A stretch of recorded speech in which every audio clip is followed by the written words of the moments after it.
अनेक राष्ट्रवादी काँग्रेस तसंच शिवसेना आणि इतर आमचे वेगवेगळे मित्रपक्ष हे जे उपस्थित असणारे सर्व सन्माननीय पदाधिकारी, माझ्या चिंचवड विधानसभा मतदारसंघातले विशेषतः सांगवी, नवी सांगवी आणि या पंचक्रोशीतील जमलेले माझे मतदार बांधव, बंधू भगिनी, पत्रकार मित्र आणि माझ्या तरुण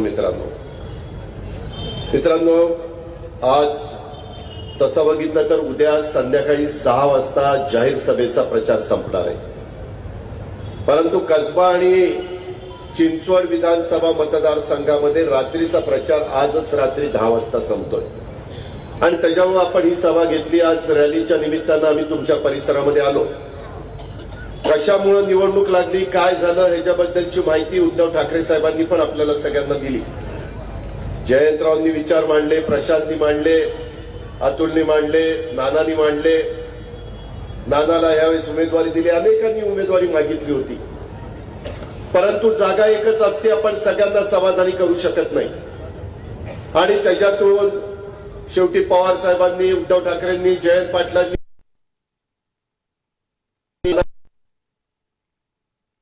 दिली नाही. ते त्या तोडीचे नव्हते असं पण बरोबर घेऊन गेलो तरच खऱ्या अर्थाने राज्याचं भलं होतं, परिसराचं भलं होतं. याचा अनुभव आदरणीय पवार साहेबांच्या मार्गदर्शनाखाली काम करत असताना आम्ही अनेक वर्ष घेत आलेलो आहे. आता आम्ही पण इथं काही नवीन राहिलो नाही.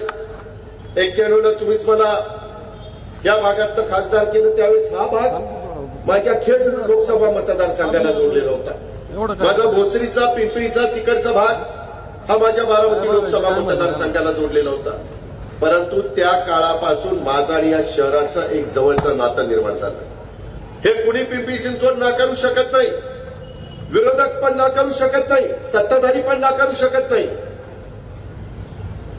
हे त्रिवार सत्य आहे. परंतु हे सगळं होत असताना मी ज्यावेळेस इथं नेतृत्व करायला लागलो त्यावेळेस काही साधे कार्यकर्ते, ज्याचा उल्लेख मगाशी अतुलनी, मला वाटतं प्रशांतनी केला, नवीन कार्यकर्ते पवार साहेबांनी पण गेल्या 55 वर्षाच्या राजकीय जीवनामध्ये सतत नवीन चेहरे पण शोधण्याचा प्रयत्न केला आणि जुन्यांना पण ताकद देण्याचं काम केलं. ह्याच्यातून मी पण आल्यानंतर त्यावेळेस खरं तर नानासाहेब नवले, अनंतराव थोपटे, रामकृष्ण मोरे, मला वाटतं माऊली लांडगे, असे हे सगळे मान्यवर, ह्या भागाचा अशोक मोहोळ, हे सगळे प्रतिनिधित्व करत होते. त्यानंतर मला तरुण म्हणून संधी मिळाली. मी त्याच्यामध्ये विचार केला की ही कष्टकऱ्यांची नगरी आहे, ही उद्योग नगरी आहे. इथं लोक कामगार मोठ्या प्रमाणावर, इथं पोटाची खळगी भरण्याच्या करता माझ्या महाराष्ट्राच्या कानाकोपऱ्यातनं अनेक लोक आलेली आहेत. ज्या माझ्या महाराष्ट्रामध्ये दुष्काळ पडतो, ज्या भागामध्ये पाणी कमी आहे, अशाही भागातनं, माझ्या नांदेड जिल्ह्यातनं, सोलापूर जिल्ह्यातनं, बीड जिल्ह्यातनं, माझ्या मराठवाड्यातनं, माझ्या उत्तर महाराष्ट्रातनं, कोकणातनं, राजू मिसाळ वगैरे तर कोकणातनं आलेले, बाकीचे काही सहकारी इतर भागातनं आलेले, माझ्या बारामतीतनं पण इथं लोक आलीत ना, माझ्या सातारा सांगलीमधनं आलेली आणि सगळेजण गुड्या गोविंदांनी काम करतात. 18 पगड जातीचे, 12 बलुतेदार आणि माझे अल्पसंख्याक, माझे मागासवर्गीय, खूप काही इथं लोक राहतात. माझे आदिवासी लोक इथं राहतात. आपल्या काही जागा तर ह्या भागातले आदिवासी म्हणूनच राखीव असतात. त्याच्यात देखील आपण महापौर केलं. गेल्या 32 वर्षामध्ये मी अनेकांना महापौर केलं, अनेकांना स्थायी समिती दिली. इथल्या काही लोकांना आठवत असेल, काही लोकांनी तर दादांनी मला स्थायी समिती दिली नाही तर मी जीवच देते म्हणली. पण तिलाही मी महापौर, स्थायी समितीचं चेअरमन केलं. सगळ्या जाती धर्माला संधी दिली, गाववाल्यालाही दिली आणि गावाबाहेरच्यालाही दिली. योगेशलाही महापौर केलं, तो गावाच्या बाहेरचा होता. मी तो भेदभाव केला नाही, कारण मला गाववाले पण सांभाळायचे होते, मला बाहेरचे पण लोक सांभाळायचे होते. कारण मला शहराचा, माझ्या सगळ्या सहकारी मित्र जयंत पाटील, दिलीप वळसे पाटील, आर पाटील, सुनील तटकरे, हे सगळ्यांच्या मदतीनं या शहराचा सर्वांगीण विकास करायचा होता. या शहरामध्ये लोक नोकरीला यायचे, राहायला मात्र पुण्यात जायचे आणि मला ती खंत होती.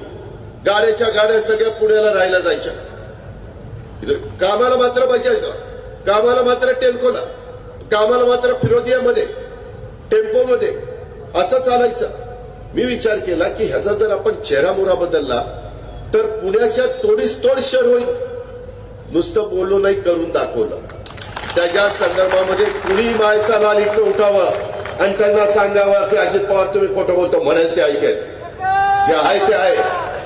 आणि हे सगळं करत असताना ज्या पद्धतीनं कार्यकर्त्यांना निर्माण केलं त्याच्यामध्ये नवीन कार्यकर्ते पण घेतले. लक्ष्मण जगताप मी तयार केलेला कार्यकर्ता. मी त्याच्या तिथं घरी गेल्यानंतर काय घरी कसा बसायचा, सुरुवातीचा 92चा काळ आठवायचा लक्ष्मणचा. 92 ते 2014 पर्यंत तो माझ्या बरोबर होता. मी 2 वेळाला आमदार केला की नाही. मी त्याला महापौर केला, मी स्थायी समितीचा चेअरमन केला, पार्टीचा अध्यक्ष केला. ज्यावेळेस पवळे आपल्यातनं मधुकरराव निघून गेल्यानंतर पवळेच ना त्याच्यानंतर महापौर पदाची जागा रिक्त झाली, तिथं दिलं. मी सगळ्या कार्यकर्त्यांना कुठं भेदभाव केला नाही, अजिबात कुठं भेदभाव केला नाही. सगळ्यांना मदत करण्याचा प्रयत्न केला. काहींच्या मध्ये कमी अधिक झालं असेल, कारण एवढं मोठं शहराला पुढे नेत असताना 100% मी सगळ्यांना नगरसेवक नगरसेविका स्टँडिंग कमिटी चेअरमन सभागृह नेता किंवा पीसीएमटी त्यावेळेस होती त्याचं चेअरमन किंवा विशेष समितीचं चेअरमन त्यांना संघटनेत सामावून घेतलं. मग त्याच्यामध्ये आजमबाई असतील, त्याच्यामध्ये विलास असेल, त्याच्यामध्ये संजोग असेल, त्याच्यामध्ये लक्ष्मण असेल, कितीतरी सहकारी मंत्र्यांची नावं त्या ठिकाणी घेता येतील. पण मित्रांनो, हे सगळं करत असताना 92 ते 2014 म्हणजे जवळपास 14 आणि 8 22 वर्ष. आणि त्याच्यानंतर अशा काही घटना घडल्या आणि काही स्वार्थाकरता काही मंडळी, ज्या भोसरीचा आमदार त्याला त्या ठिकाणी नगरसेवक कोणी केला, स्टँडिंग कमिटीचा चेअरमन विलास इथं बसला, विचारा कोणी केला. जिजाईमध्ये येऊन माझा बसला, दादा मला स्टँडिंग कमिटीचा चेअरमन करा. मला विलास म्हणतो बरं का, दादा तुम्ही त्याला चेअरमन केला की किती उभा राहील आणि मग काय होईल. म्हणलं नाही रे, आपलाच आहे, तुझाच नातेवाईक आहे, कुठं जातोय. पण कशाचं आलंय, स्टँडिंग कमिटीचं चेअरमन केलं की ह्यांना 3 हत्तीचं बळ चढतंय की त्यांना वाटतं आता सगळंच आपल्याला मिळालं पाहिजे.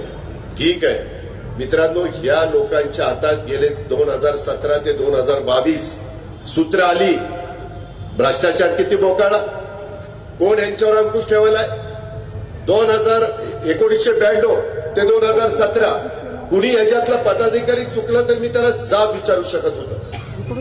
मी सकाळी 6 वाजता या शहरामध्ये यायचो, आयुक्तांना घेऊन, माझ्या पदाधिकाऱ्यांना घेऊन. बरेच जण झोपेत असताना मी चक्कर मारून जायचो. कुठं काय केलं पाहिजे, कुठं फ्लायओव्हर केलं पाहिजे, कुठं पाणी आणलं पाहिजे. माझ्या या शहराला पाणी देण्याच्या करता पवनेमधनं बंद पाईपलाईन मधनं पाणी कसं आणलं पाहिजे, भामासखेडचं पाणी कसं दिलं पाहिजे, आंध्र प्रकल्पाचं पाणी कसं दिलं पाहिजे. मी नुसतं उंटावरून शेळ्या आखलं नाही. हे आता बाहेरचे येतात, मुख्यमंत्री देखील स्वतः रॅली करतात. रॅली मुख्यमंत्र्यांनी, इथपर्यंतची अवस्था आली. अरे मुख्यमंत्र्यांनी जाहीर सभा करायची असते, निघून जायचं असतं. आता तुम्ही, आणि रॅली कुठं, जिथं आदल्या दिवशी अजित पवार फिरला तिथंच रॅली यांची. अरे पट्टे, काय तुम्ही या शहराकरता दिलं मला सांगा ना. आता यांनी माझ्या ऐटीत काल सांगितलं की आश्वासन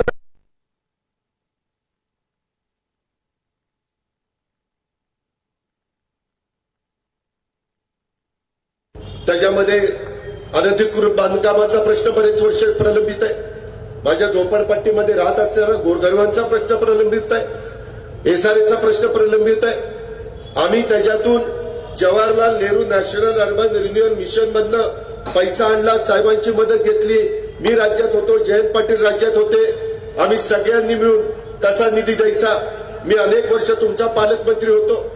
त्याच्यातनं अधिकाऱ्यांच्याकडनं कामं करून घेण्याची हातोटी माझ्याकडे होती. मेट्रोचा प्रकल्प जयंतराव न विचारा आम्ही कॅबिनेटमध्ये मंजूर केला आणि त्या मेट्रो प्रकल्पाला सुरुवात केली. आता काही जण म्हणतात की आम्ही दिल्लीला गेलो मेट्रो बघितली म्हणून इथं मेट्रो आणले. अरे शाणे, अरे कुठंतरी खरं बोला. ही जे काही बरं वाईट व्हायचं ते आपल्या इथंच होणार आहे. आपण काही बाहेर जाणार नाही. तुम्ही पुणे जिल्ह्यातले, मी पुणे जिल्ह्यातले. त्याच्यावर काहीतरी सांगून लोकांची दिशाभूल करण्याचा प्रयत्न करू नका। आज ज्या पद्धतीनं 2017 ते 2022 जवळपास सर्व ठेक्यांच्या मध्ये भाजपच्या पदाधिकाऱ्यांच्या नातेवाईकांचा सहभाग होता का नव्हता हे पिंपरी चिंचवडकरांनी तपासावं। यातून कोट्यवधी रुपये लाटण्याचं काम झालं की नाही, त्याच्यामध्ये भाजपने मोठ्या प्रमाणावर त्यांच्या लोकांना सामावून घेतलं की नाही। गडी म्हणाल तर बोगस TDR त्याच्यामध्ये आढळून आला की नाही। करोना काळामध्ये महाविकास आघाडीचं सरकार प्रत्येक नागरिकापर्यंत आम्ही व्हॅक्सिन देण्याचा प्रयत्न करत होतो, बूस्टर डोस देण्याचा प्रयत्न करत होतो, अँब्युलन्स देण्याचा प्रयत्न करत होतो। जम्बो हॉस्पिटल आपल्याही पिंपरी चिंचवडमध्ये उभं केलं, आपल्या पुण्यालाही उभं केलं। कुणी भ्रष्टाचाराचा आरोप केला नाही, कमिटीच अशी केली की त्यांना म्हटलं तुम्ही करायचं, मी आदेश देणार। PCMT commissioner, PMT commissioner, revenue commissioner, माझ्या माहितीप्रमाणे PMRD कमिशनर आणि कलेक्टर आणि मला वाटतं CO हे अधिकारी घातले। म्हणलं काय झालं तर तुम्ही जबाबदार, मी अजिबात राजकीय हस्तक्षेप करणार नाही, पैसे देण्याचं काम करीन। पिंपरी चिंचवड, पुणे आणि आपली DPC म्हणजे DPDC आणि राज्य सरकार आणि तशा पद्धतीनं आपण काम केलं। परंतु या महानगरपालिकेने करोना कालावधीमध्ये रेमडेसिवीर विक्री सारखे अनेक घोटाळे करून कोट्यवधी रुपये कमवले। हे खरं आहे का नाही? हे पाप कुणाचं आहे? करोनाच्या कालावधीमध्ये रस्त्यावर त्या पाखरू फिरत नव्हतं, पण या महानगरपालिकेत कुत्र्यांची नसबंदी केल्याचं आढळून आलं। 650 कोटीचा भ्रष्टाचार, याच्या 6.5 कोटीचा, त्याच्यामध्ये भाजपचे काही लोक भागीदार होते। आता कुत्र्याची नसबंदी, इथं सगळीकडे लॉकडाऊन आणि सुचतंय काय कुत्र्याची नसबंदी। काय गोक्षी बिक्षी फिरली का काय यांची कुणाला माहिती? काय अक्कल कुठं यांनी पाळली मला तर काही कळतच नाही। इंटरनेटचे केबल टाकण्याच्या कामात 300 कोटीचा भ्रष्टाचार झाला की नाही? पाठी चाकली होती, पुणे मुंबई रस्ता, अलीकड मी पलीकड तू, ही पद्धत। हे माझ्या 25 वर्षाच्या कारकिर्दीमध्ये मी कुणाचे लाड त्या ठिकाणी खपून घेतले नाही। 152 कोटीचा जॅकवेल मध्ये घोटाळा केला, याची माहिती वारंवार अजित गव्हाणे बाकीचे सगळे सांगतायत ना, उत्तर देत आहे कुणी? काय यांच्या घरचा पैसा आहे? अरे जनतेचा कर रूपाने आलेला पैसा काय तुमच्या बापाच्या घरचा पैसा आहे काय? भ्रष्टाचार करणाऱ्यांचा, त्याचा विचार पिंपरी चिंचवडकरांनी केला पाहिजे। महानगरपालिकेच्या इतिहासामध्ये पहिल्यांदा, मी पण अनेक स्थायी समितीचे चेअरमन केले, पण पहिल्यांदा नितीन लांडगे आमच्या माऊलींचे सुपुत्र अटक झाली की नाही? रंगे हात त्यांना पकडले की नाही? जेलमध्ये टाकले की नाही? मुद्दाम कुणी केलं का? त्याचा विचार करा ना। भाजपच्या उपमहापौरांना लाचखोरी करताना ACBनं रंगे हात पकडले की नाही? त्याच्या संदर्भामध्ये जेलमध्ये टाकलं की नाही? या 5 वर्षाच्या भाजपच्या महानगरपालिकेची कारकीर्द केवळ भ्रष्टाचाराने बरवटलेली कारकीर्द आहे। मला माहिती आहे ही निवडणूक महानगरपालिकेची नाही, तेव्हाही मी तुमच्या पुढे येणारच आहे। महाविकास आघाडीच्या निमित्तानं मी उमेदवार देणारच आहे। त्याच्यामध्ये मी उद्धव ठाकरे साहेब, काँग्रेस सगळ्यांना विश्वासामध्ये घेऊन त्या पद्धतीनं काम करीन। परंतु भाजपने महानगरपालिकेच्या निवडणुकीमध्ये 12.5% परतावा द्यायचा आश्वासन दिलं, काही झालं नाही। रेड झोनचा प्रश्न मार्गी लावणार होते, ते तर मार्गी लागलंच नाही, उलट आणखीन रेड झोनचे प्रश्न अधिकचे निर्माण झाले। पाणी पुरवठा हा सुरळीत देणार होते, 24 तास 7 दिवस पाणी, काही दिलेलं नाही। शास्ती कर माफी दिलेली नाही, बेकायदेशीर घर नियमित करणार त्याचे काही केलं नाही। मित्रांनो, काय अधिकार आहे यांना मत मागण्याचा? तुम्ही म्हणाल दादा हे झालं महानगरपालिकेचं, राज्याचं बोला। बोलतो महागाई, पेट्रोल 2014 साली ज्यावेळेस आमचे UPAचे पंतप्रधान मनमोहन सिंगजी होते, पेट्रोल होतं 71 रुपये, आता 107 रुपये झालं। अच्छे दिन आलेत का? डिझेल 56 रुपये होतं, 93 रुपये झाले। कोणी केले? भाजपने केले। अच्छे दिन आले का? नाही। सिमेंट 195 रुपये होतं 2014 ला, आता आहे 410 रुपये। आहे का नाही? मग कुणी वाढवलं? भाजपाने वाढवलं. अच्छे दिन आले का? नाही. स्टील 36,000 रुपये टन होतं, आता स्टील झालंय 60,000 रुपये टन. याचे कमळाबाई कमळाबाई सांगतो राव, घड्याळ घड्याळ घड्याळ काय चाललं मला तर काय कळतच नाही. त्याच्यामध्ये रेती 1,500 रुपये रास्त मिळायची, आता झाली 6,000 रुपये. घ्या कमळाबाई. त्याच्यामध्ये दुचाकी 50,000 मिळायची, आता झाली 90,000. कसं काय वाटतंय? गारगार वाटतं. आता कसं वाटतं? त्याच्यामध्ये गॅस सिलेंडर 350. महिला इथे जेवढ्या बसल्या 350 सिलेंडर 1,050. किंमत वाढला. कसं आता स्वयंपाक करताना कसं बरं वाटतं? काय तुम्ही मला सांगा, कोणता अधिकारी यांना बद्दल मागायचा? त्याच्याबद्दल बोला ना. बेरोजगारीच्या बद्दल मगाशी क्लिप दाखवून जयंत पाटलांनी आपल्या सरकारला 1.5 लाख कोटी गुंतवणुकीचा कारखाना 2 लाख मुलांनी कामाला लागले असते. गेला गुजरातला काय केलं भाजपने? मुख्यमंत्री काय करत होते? उपमुख्यमंत्री काय करत होते? त्यांचं काम नाही. कित्येक प्रकल्प चाललेले त्याच्याबद्दल बोलायला तयार नाही. आणि मुख्यमंत्रीचं काम एमपीएससीच्या बद्दल मुलं आणि टीव्हीला सांगतात निवडणूक आयोग काय मुद्दा बोलतोय का? येताना झालं बोलताना कधी चुकवतो, पडला की आम्ही सुधारतो. एकदा नाही, दोनदा नाही, तीनदा नाही, चारदा नाही. निवडणूक आयोग त्या निवडणूक आयोगाला त्यांनी निवडणूक आयोगाने यांचं काम केलं, त्याच्यावर तिकडेच मिळती जुळती. त्या हिंदू हृदय सम्राट शिवसेना प्रमुख बाळासाहेब ठाकरेंनी शिवसेना काढली. 2 मायचा काळ होता शिवसेना काढायला. प्रबोधन काय ठाकरेंनी नाव दिलं शिवसेना. त्यांनी शिवसेना वाढवली. त्या मराठी माणसाला तिथं ताकद देण्याच्या करता कुठं शिवसेना होती? त्या मराठी माणसाला साध्या साध्या कार्यकर्त्यांना आमदार केलं, खासदार केलं, मंत्री केलं, मुख्यमंत्री केलं की नाही? मनोहर जोशींचा सुरुवातीचा काळ आठवा, नारायण राणे साहेबांचा सुरुवातीचा काळ आठवा. इन्कम टॅक्सला काहीतरी साधे क्लार्क काहीतरी होते, काही ते मला माहित नाही. ते मला माहित नाही. माझ्या नावाखाली काही पण पावत्या पाडून टाका. त्या संदर्भामध्ये मला तुम्हाला एक सांगायचंय की ह्या पद्धतीचा यांचा कारभार आणि यांना एवढं मोठं बाळासाहेबांनी केलं. बाळासाहेबांनी त्यांच्या हयातीत बाळासाहेबांचा पुतण्या राज ठाकरे त्यांच्यापासून बाजूला गेले. बाळासाहेबांनी त्यांच्या मुलाखतीमध्ये सांगितलेलं होतं, सांगितलं की नाही? मग हे सगळं करत असताना बाळासाहेबांनी शिवाजी पार्कच्या सभेमध्ये सांगितलं की इथून पुढे शिवसेना प्रमुख म्हणून उद्धव ठाकरे हे या संघटनेचं नेतृत्व करतील. सांगितलं की नाही? तिथं आदित्य ठाकरेंना युवा नेतृत्व म्हणून बाळासाहेबांनी दिलं की नाही?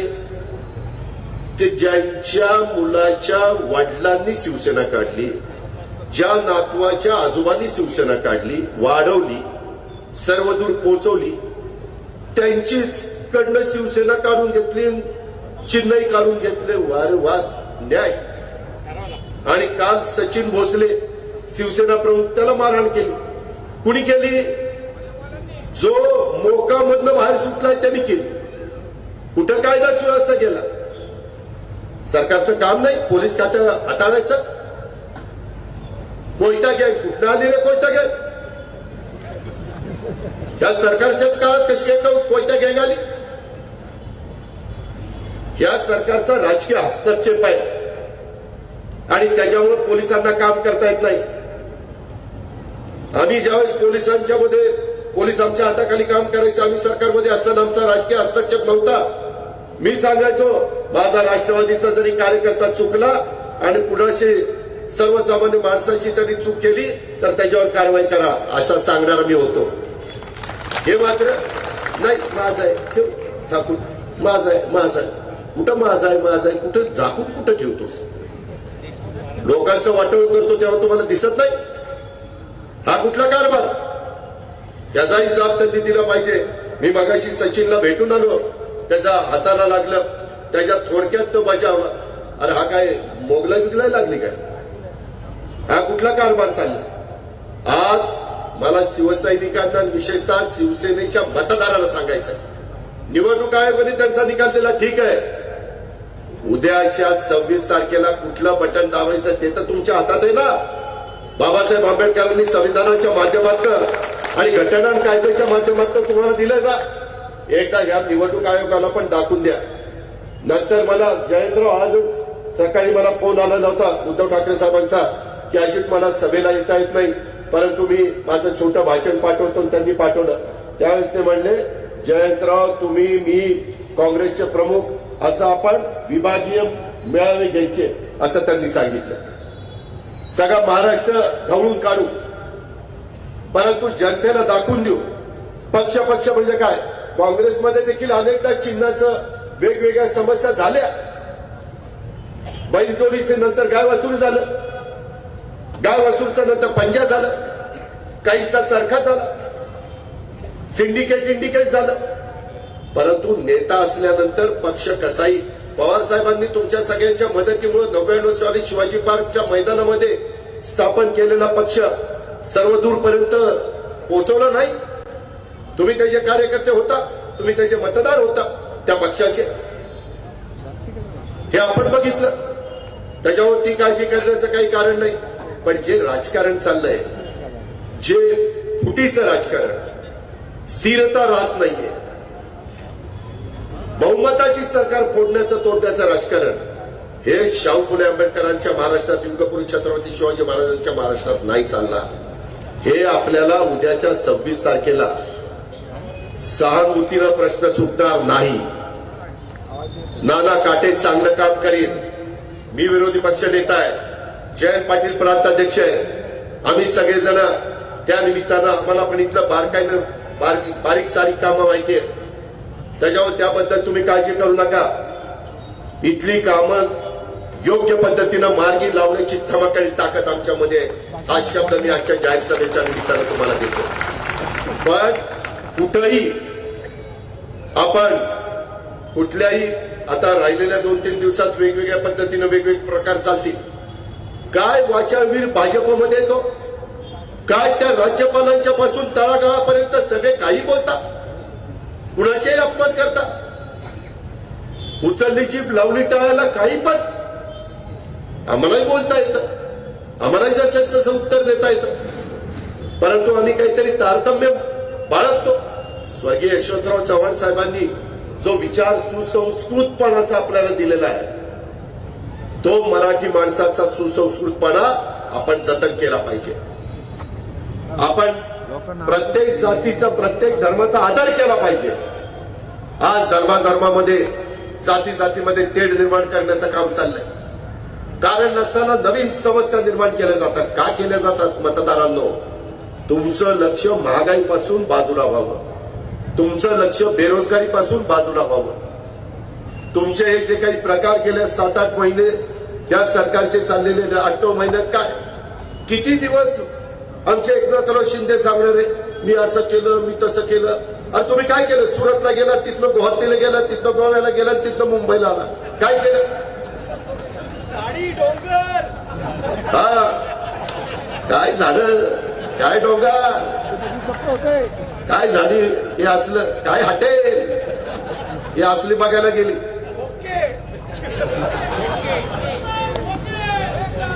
आता 50 खोके एकदम ओके आम्ही म्हणतो का जनता म्हणते? हे लोकांना नाही आवडत. माग ज्या वेळेस शिवसेनेला काही लोकांनी फोडण्याचा प्रयत्न केला, इव्हन आमच्या बरोबर असणाऱ्या भुजबळ साहेबांनी पण 19 लोकांना फोडलं. भुजबळ साहेबांच्या सहित सगळ्या लोकांना पराभूत करण्याचं काम जनतेने केलं की नाही? नंतर साहेबांनी, भुजबळ साहेबांना स्वतः दिल्लीला गेले, दिल्लीच्या राजकारणात, आणि मग MLC तिथं केलं. नारायणराव राणेंनी शिवसेना फोडली. प्रत्येकाची काय परिस्थिती आहे आणि काय मोठा टेंबा मिरवतात ही लोक. यांचं काही खरं नाही, यांचा काही विचार करू नका. मित्रांनो, जे काही आहे, तुमचा माझा पुणे जिल्हा आहे, तुमचं माझं पिंपरी चिंचवड आहे, तुमचं माझं पुणे शहर आहे, जे काही आहे आपलं ते आपलंच आहे. आता सांगलीचे, त्यांना पुण्याचं प्रेम राहणार का सांगलीचं प्रेम राहणार? त्यांच्याच तोंडावर उचलतो. सांगली, मिरज, कुपवाड केव्हाही तिकडचं प्रेम आणि मग पुणे. पण आपलं कसं आहे, पहिलं पुणे, पहिलं पिंपरी चिंचवड आहे का नाही? हे खोटं आहे का? त्यांनी 5 वर्षात पिंपरी चिंचवड मध्ये काय केलं? नुसतं भ्रष्टाचाराने या पिंपरी चिंचवडचं नुकसान केलेलं आहे. खूप काही कामं आपल्याला या निमित्तानं करायची. म्हणून माझी मतदारांनो, तुम्हाला सर्वांना आग्रहाची, नम्रतेची, कळकळीची विनंती आहे. मोठ्या प्रमाणावर मतदान. घड्याळ म्हणजे महाविकास आघाडीचं आहे. उद्धव ठाकरे साहेबांनी सांगितलंय की आपला आता खूण या निवडणुकीमध्ये आता वेगवेगळ्या खुणा. उद्याच्याला काही ठिकाणी आपण मशाल खूण उभी करून उमेदवार दिले तर तिथं मशाल महाविकास आघाडीचं राहील, काही ठिकाणी पंजा राहील, काही ठिकाणी घड्याळ राहील. अशा प्रकारच्या खुणा राहणार आहे. ही गोष्ट लक्षात ठेवा. सगळ्या कार्यकर्त्यांनी एका जीवानी राहावा. असं म्हणत आणू नका की इथं आपल्या जोरात काम केलं तर मग ही जागा राष्ट्रवादीला जाईल, कस उद्धव ठाकरे साहेबांच्या शिवसेनेला जाईल, का काँग्रेसला जाईल? आम्ही बरोबर कोणाला द्यायचं ते देऊ. काय काळजी गोरक्ष करू नको. तो फक्त काम कर. त्या अडाणीला बरोबर घे, भाऊसाहेबाला सोडू नको. अशा पद्धतीनं आपल्याला सगळ्यांना काम करावं लागेल. माझी सगळ्यांना अतिशय स्पष्ट सूचना आहे.